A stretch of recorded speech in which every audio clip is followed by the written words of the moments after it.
हाँ, साथियों, आज काउंसलिंग के दौरान एक अलग ही केस मेरे सामने आया। एक हस्बैंड वाइफ का केस था जो कि डिवोर्स केस फाइल कर रहे थे, कोर्ट जाने की तैयारी कर रहे थे।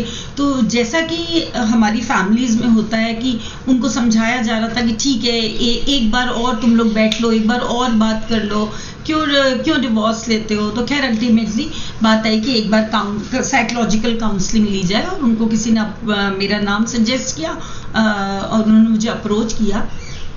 जब वो मेरे पास आए तो जब मैंने उनके कॉन्फ्लिक्ट को पूछा तो वो लोग कुछ समझा नहीं पा रहे थे। तो मुझे समझ में आ गया कि हस्बैंड वाइफ की जो लड़ाई होती है उसके पीछे बहुत कुछ तो कॉमन कॉजेज होते ही हैं, लेकिन कभी कभी कुछ हिडन कॉज भी होते हैं, कुछ सप्रेशंस होते हैं, तो उनको निकालना ज़रूरी होता है। खैर जब हमने बहुत बातचीत करी तो फर्स्ट सेशन में तो नहीं, लेकिन एक दिन एक सेशन में हस्बैंड ने कहा कि मैम मैं आपके सामने और मेरी वाइफ के सामने कुछ कन्फेस करना चाहता हूँ। तो हमने कहा ठीक है बताइए। तो उन्होंने कहा कि मेरी वाइफ सोचती है कि मैं उसे पसंद नहीं करता, मैं उसके पास नहीं जाना चाहता, लेकिन मैं आपको बताऊं she is lovely human being, ये बहुत अच्छी इंसान है, मुझे बहुत पसंद है, लेकिन मैं इसके साथ कंफर्टेबल नहीं हो पाता हूँ। इवन मैं किसी भी गर्ल के साथ कंफर्टेबल नहीं हो पाता बिकॉज आई एम गे। एक सन्नाटा आ गया और वाइफ भी शॉक्ड रह गई। तो मैंने कहा कि कुछ सेकंड्स बाद मैंने कहा इट्स ओके, इट्स फाइन, ये आपका एक सेक्सुअल ओरिएंटेशन है। कुछ लोग हेट्रोसेक्सुअल होते हैं, कुछ लोग होमोसेक्सुअल होते हैं, लेकिन अगर ऐसा ही था तो आपने ये बात पहले क्यों नहीं बताई, आपने शादी क्यों करी। अगर आप ये बात बता देते, शादी नहीं करते, तो आज आप भी हैप्पी होते, आपकी वाइफ भी हैप्पी होती और आप लोग इस मोड़ पर आकर नहीं खड़े होते। तो उस आदमी ने कहा कि मैम ये कहना बहुत आसान है, आपने बहुत इजीली कह दिया कि ये तो एक सेक्सुअल ओरिएंटेशन है। खैर अल्टीमेटली अक्सर स्टोरीज की तरह ये स्टोरी भी मुझे उसकी चाइल्डहुड में ले गई, उसकी चाइल्डहुड एक्सपीरियंसेस, उसकी चाइल्डहुड मेमोरीज, उसकी कुछ क्रेविंग बचपन की जो कि हम पेरेंट्स उसकी उनको सुनते नहीं हैं, वहीं ले गई।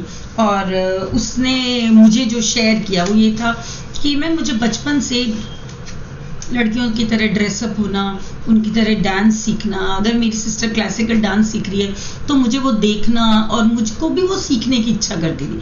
ये सब मुझे अच्छा लगता था। मुझे डॉल्स के साथ खेलना, इवन जो बच्चे बचपन में वो घर घर खेल खेलते हैं, हमारे टाइम में बहुत खेलते थे घर घर, और जो रोल प्लेइंग, ये सब बहुत अच्छा लगता था। तो लेकिन मेरे पापा ने तो बेटा पैदा किया था, तो उनको ये सब चीज़ें एक्सेप्टेड नहीं थी। उनको लगता था कि नहीं, तुम बेटे हो तो तुमको तो गन खरीदनी चाहिए, तुमको फुटबॉल खेलना चाहिए, तुमको तो मस्कुलाइन होना चाहिए। और वो मेरी हर लाइकिंग को और मेरी डिसलाइकिंग को सबको डिसअप्रूव करते थे, कह देते थे, ये रिजेक्ट कर देते थे। ये मेरा एक बहुत बड़ा पेन था। लेकिन मैं अपने हर बच्चे की तरह मैं भी अपने पेरेंट्स, अपनी सोसाइटी, अपनी फैमिली का एक्सेप्टेंस और एक वैलिडेशन, अप्रूवल चाहता था, और मैं चाहता था मुझे कोई अपने आप समझ जाए। खैर लेकिन मैंने उनकी लाइक्स और उनकी डिसलाइक्स को अपने ऊपर इम्पोज कर लिया, और मैंने अपना जो पसंद थी वो इंक्लिनेशन एक्सप्रेस करना बंद कर दिया, क्योंकि मेरे को जो अच्छा लगता था वो कभी भी एक्सेप्टेड नहीं था। अगर मुझे पटाखों से डर लगता था तो मैं लड़का हूँ, मुझे पटाखों से डरने का हक नहीं था, क्योंकि इससे तो ये पता चलता है कि तुम कैसे लड़के हो। तो मैंने अपने इंक्लिनेशन, अपने डर, सब कुछ छुपाना शुरू कर दिया। लेकिन हाँ, जब वो कोई नहीं घर पे होता था, मैं अकेला होता था, मेरी दादी होती थी, तब मैं अकेले में वो सब करता था जो मैं करना चाहता था। मैं अपनी सिस्टर के कपड़े पहनता, उन अलग तरह से डांस करता, उनकी तरह चलना चाहता, और उस समय जो परछाई मुझे दिखती थी उसमें मुझे मेरी ज़िंदगी नज़र आती थी। इसीलिए मैंने इस स्टोरी का नाम दिया है लाइफ इन माई रिफ्लेक्शंस।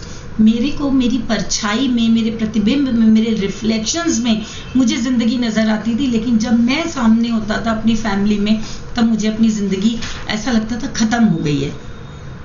तो मैंने इससे कहा कि लेकिन फिर भी आपने शादी के टाइम आप मना कर सकते थे, इस लड़की को मना कर सकते थे। उन्होंने कहा कि होमोसेक्सुअलिटी के लिए जो नेगेटिव रिएक्शन है, जो फियर ऑफ रिजेक्शन है, वो मेरे को बर्दाश्त नहीं होता था, क्योंकि मुझको अपने पेरेंट्स का, सोसाइटी का पार्ट बनना चाहता था। मैं चाहता था कि मैं जैसा हूँ वो एक्सेप्ट करें, लेकिन वो कभी एक्सेप्ट नहीं करते। तो वो मुझे बचपन से पता था, और ये बिल्कुल सही बात है कि मुझे बताना चाहिए था अपनी वाइफ को। मैं दोषी हूँ इस चीज़ का, लेकिन फिर भी जब भी मैंने बताना चाहा, इवन आफ्टर मैरिज, तो मेरा दिमाग में फ्रीज हो जाता था, सब कुछ ब्लॉक हो जाता था, और मुझे लगता था यहाँ से किसी ने मेरा गला दबा दिया है, अब मैं नहीं बोल सकता। तो मैंने कभी नहीं बोला। बस हमारी यही प्रॉब्लम है, और कुछ प्रॉब्लम है, इसकी अपनी रिक्वायरमेंट्स हैं, इसकी अपनी नीड्स हैं, लेकिन ठीक है, आज मैं थोड़ा सा कुछ लाइट फील कर रहा हूँ, और अभी मुझे यही लग रहा है कि ठीक है, इतनी सी तो बात थी। खैर मैम, आज का सेशन आप यहीं एंड कर दीजिए, क्योंकि मैं अंदर से मुझे बहुत अजीब सी फीलिंग हो रही है। मैं आपके पास फिर आऊँगा, और मैं आज सच में खुद के साथ रहना चाहता हूँ। और मैंने कहा ठीक है, वो सेशन वहीं एंड हो गया। नेक्स्ट सेशन में जब वो आए तो वो लोग कंफर्टेबल थे, रिलैक्स्ड थे। उस आदमी ने कहा कि मुझे ऐसा लग रहा है कि कितनी एक छोटी सी दीवार थी जिसे मैं क्रॉस नहीं कर पाया, और एक उस क्रॉस ना कर पाने के पीछे मैंने अपनी ज़िंदगी ख़राब कर ली।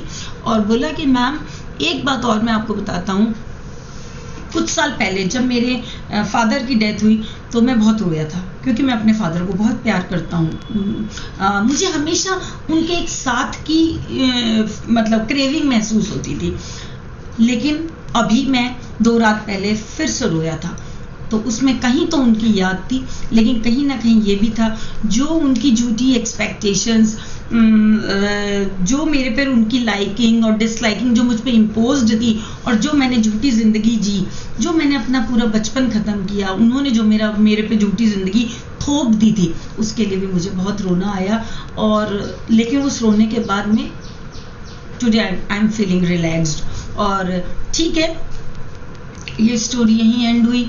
वो लोग फिर भी डिवोर्स ले रहे हैं, लेकिन अब फ्रेंडली वे में, और दोनों को पता है कि हमारे डिवोर्स के पीछे रीज़न क्या है। हमें अननेसेसरली एलिगेशन लगाने की ज़रूरत नहीं, कोर्ट में इतनी बातें करने की ज़रूरत नहीं है। फ्रेंडली वे में म्यूचुअल हम लोग डिवोर्स ले लेंगे, और फैमिली भी तैयार है।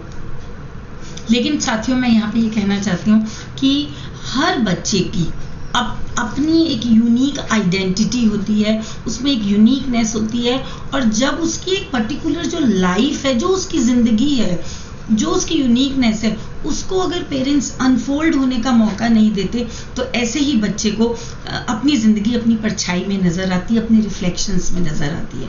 तो मैं ये कहूँगी, हम सबको भी कहीं ना कहीं एक डीप विद इन फीलिंग है कि हम अनहर्ड रह गए, हम अनसीन रह गए, हम कुछ कहना चाहते हैं। तो आपके बच्चे ऐसे ना रहें, इसके लिए मैं यही कहूँगी कि आप अपने बच्चों को एक्सेप्ट कीजिए, जैसे वो हैं उन्हें एक्सेप्ट कीजिए, उन्हें गले लगाइए, क्योंकि भगवान ने हर किसी को एक यूनिकनेस दे के भेजी है। और ठीक है ना, लाइफ केवल उस हस्बैंड वाइफ की अगर मैं बात करूं, तो क्या लाइफ सिर्फ एक लड़की से शादी करके बच्चे पैदा करने को ही तो नहीं कहते। जिंदगी तो बहुत बड़ी चीज़ है। वो सेक्सुअल ओरिएंटेशन उसका एक डायमेंशन था जो कि अलग था, लेकिन उसके फादर ने उसको एक्सेप्ट नहीं किया। तो देखिए क्या ज़िंदगी रही, और अल्टीमेटली सब कुछ ही, सबकी लाइफ खराब हुई। और तो यही है कि आप अपने बच्चों को जैसा भी है उन्हें अनफोल्ड होने का मौका दीजिए, उन्हें एक्सेप्ट कीजिए। जब वो अपनी कुछ बात बताएं तो उन्हें गले लगाइए, उन्हें सुनिए वो क्या कहना चाहते हैं। उनके शब्दों के पीछे जो भाव हैं उन्हें पकड़ने की कोशिश कीजिए, उन्हें समझने की कोशिश कीजिए। तो जब बच्चा अपनी इनर वॉइस को, जब आप उसके इनर वॉइस को नर्चर होने का मौका देंगे, तो उसकी लाइफ, ये सोसाइटी की लाइफ, ये कंट्री की लाइफ, ये ह्यूमैनिटी, सब अलग होंगे, सब हैप्पी होंगे। हम सब अपने बच्चों को हैप्पी, सक्सेसफुल बनाना चाहते हैं, लेकिन उसका एक बेसिक चीज़ ये है कि आप अपने बच्चों को बचपन में सुनने की कोशिश कीजिए, उनको समझने की कोशिश कीजिए। हर बच्चा कुछ कहता है, कुछ कहना चाहता है, तो आप प्लीज़ उसको सुनिए विद ऑल सेंसिटिविटी, और ताकि बच्चा अपनी ज़िंदगी रियल में देखे, ना कि अपने रिफ्लेक्शन में, ना कि अपनी परछाई में। Thank you so much.